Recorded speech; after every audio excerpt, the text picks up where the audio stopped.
Hey, welcome everybody to another episode of Week 8 of Sparkyz Cast. This is Sparkyz versus KT Rolster, the #1 team in the league right now.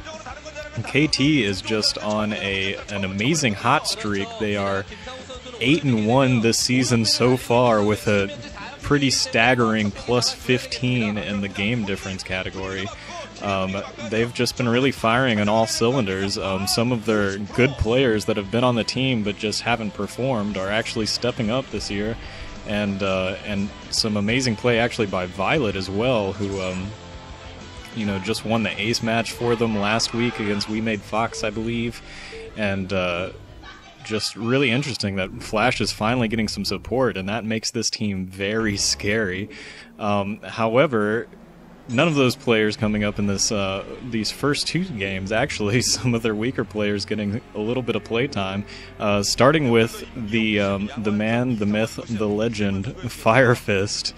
Yeah, FireFist getting some playtime. Anyways, he's coming here. There he is. He's going to be the yellow Zerg in the east, and his opponent is HoGil, the insane madman of Zergs for Sparkyz, in red in the west here. And excuse me. This is a matchup that honestly I feel HoGil should just play straight up. I mean, I don't think he needs to try to 9-pool or anything like that to, take FireFist off guard. I think he can really just beat FireFist straight up. FireFist so far is just 0-1 this season. Last season it looks like he was 3-5.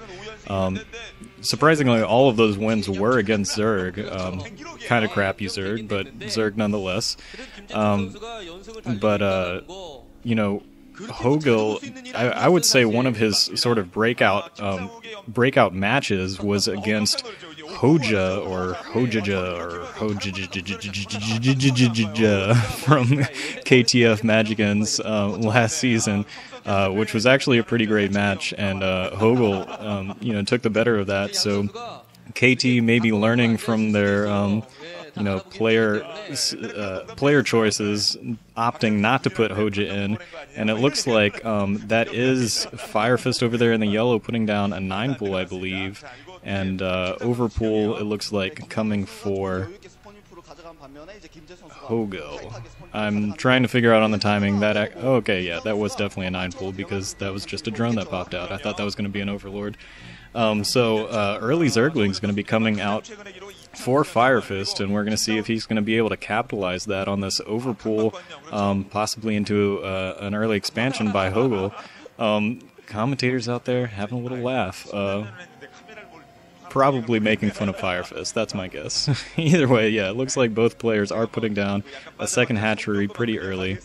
And honestly, I think HoGil should be able to defend against this. 9-pool, not all that great against overpool.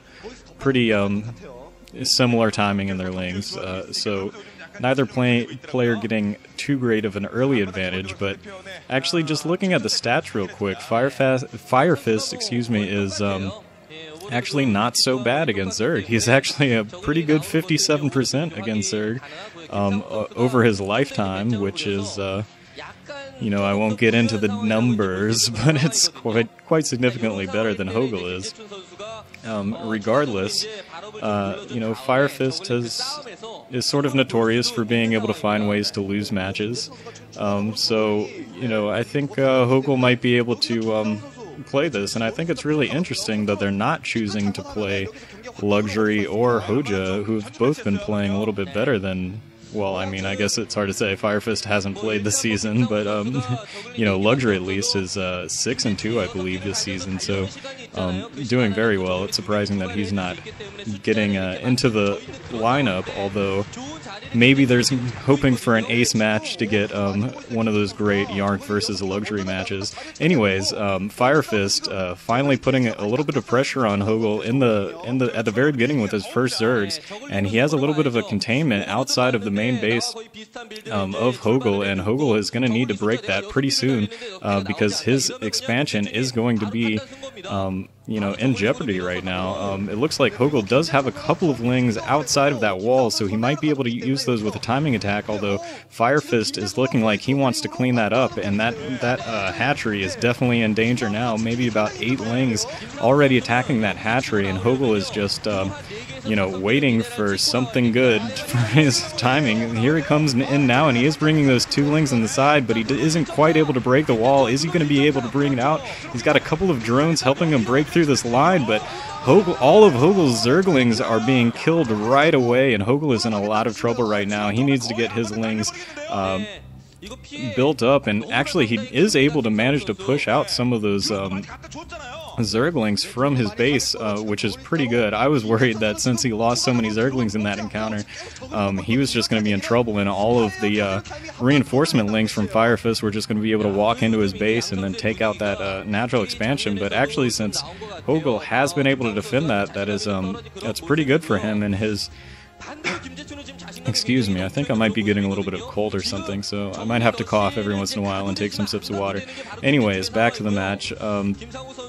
This is really evened up, and I think both players have gotten their layers up. I believe Spires are on the way, if not finished already.